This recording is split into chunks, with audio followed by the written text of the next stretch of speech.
చల్లాయిపాలెం గ్రామంకి ప్రశాంత్ రెడ్డి గారు మా గుడికి వచ్చారు, సీతారామ గుడికి వచ్చారు. మాకు చాలా సంతోషం. మాకు అడిగిన కోరికలు కూడా తీరుస్తానని చెప్పింది.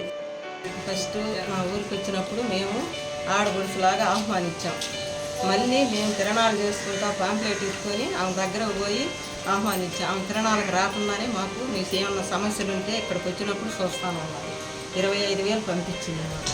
ఇప్పుడు మళ్ళీ మేము కోరుకున్నట్టు మా గుడికి వచ్చి టెంకాయ కొట్టి ఆహ్వానించి మేము ఏం కావాలో ఇస్తానని మాటిచ్చింది. మేడం వచ్చినట్టు మీ ఫీలింగ్ ఎట్టుందమ్మా? చాలా చాలా సంతోషంగా ఉంది, ఆనందంగా ఉంది.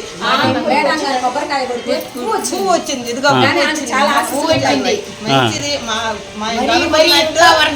కోరుకుంటున్నాం. మేము ఆడపడుచులాగా వచ్చింది. ఇవి గెలిస్తే మా గుడికి రావాలనుకున్నాము. మా గుడికి వచ్చింది. మాకు చాలా సంతోషంగా ఉంది. జై తెలుగుదేశం, జై జై తెలుగుదేశం, జై తెలుగుదేశం, జై జై తెలుగుదేశం, జై Prasad.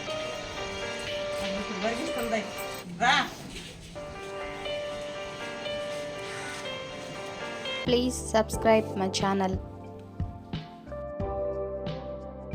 Please subscribe my channel.